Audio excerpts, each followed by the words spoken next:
전투력 재판관입니다. 오늘의 사고 대상은 전성기 마이크 타이슨과 성체 수컷 침팬지입니다. 이번 대결의 핵심은 두 가지입니다. 단련된 인간의 물리적 공학, 상호 예측 불능이 만드는 인지의 공백, 그리고 이 싸움은 기술이 본능을 어떻게 해체하는가에 대한 실험입니다. 침팬지의 근력이 인간의 1.35배에서 1.5배라는 데이터는 주로 잡아당기는 힘에서 나옵니다. 반면 타이슨의 파괴력은 팔 힘이 아닙니다. 전신 운동사슬의 정점입니다. 하체, 회전, 상체, 어깨, 주먹, 체중 약 100kg이 시속 70에서 100km의 속도로 한 점에 집중됩니다. 이 충격은 침팬지가 생전 겪어본 적 없는 비자연적 물리 타격입니다. 침팬지는 활키고 물어뜯는 싸움에는 익숙하지만 뇌를 흔드는 충격파 타격을 막는 방어 기제는 없습니다.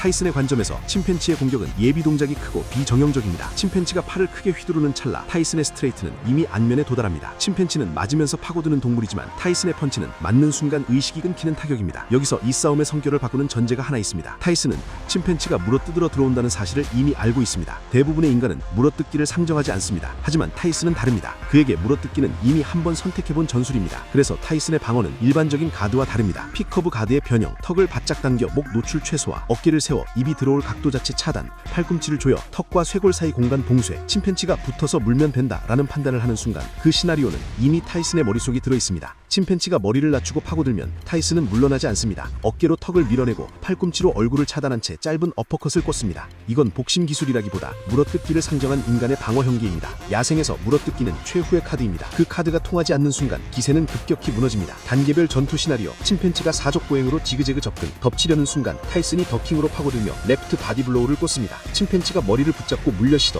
타이슨은 턱을 당겨 목을 보호하고 어깨로 밀어내며 각을 만듭니다. 중심이 무너진 찰나 라이트 훅 레프트 어퍼컷 컨비네이션, 침팬지의 두개골 내에서 강한 흔들림이 발생하며 즉각 셧다운, 핵심 변수를 수치화합니다. 타격 파괴력, 타이슨 압도, 반응 예측, 타이슨 근소 우위, 방어 기제, 가드 유무의 차이, 변칙성, 침팬지의 유일한 우위, 최종 승률, 마이크 타이슨 65%, 침팬지 35%, 판결, 단련된 인간의 주먹은 야생의 근육보다 빠르고 정밀합니다. 침팬지가 목이나 급소를 완벽하게 기습하는 35%의 요행을 제외하면 단 한 번의 정타로 싸움을 끝낼 수 있는 쪽은 타이슨입니다. 침팬지는 고통을 견딜 수 있을지 몰라도 타이슨이 만들어내는 물리적 뇌진탕은 의지로 버틸 수 있는 영역이 아닙니다. 침팬지가 물어뜯기를 결심했을 때 그 선택지는 이미 타이슨이 한 번 지나온 길입니다.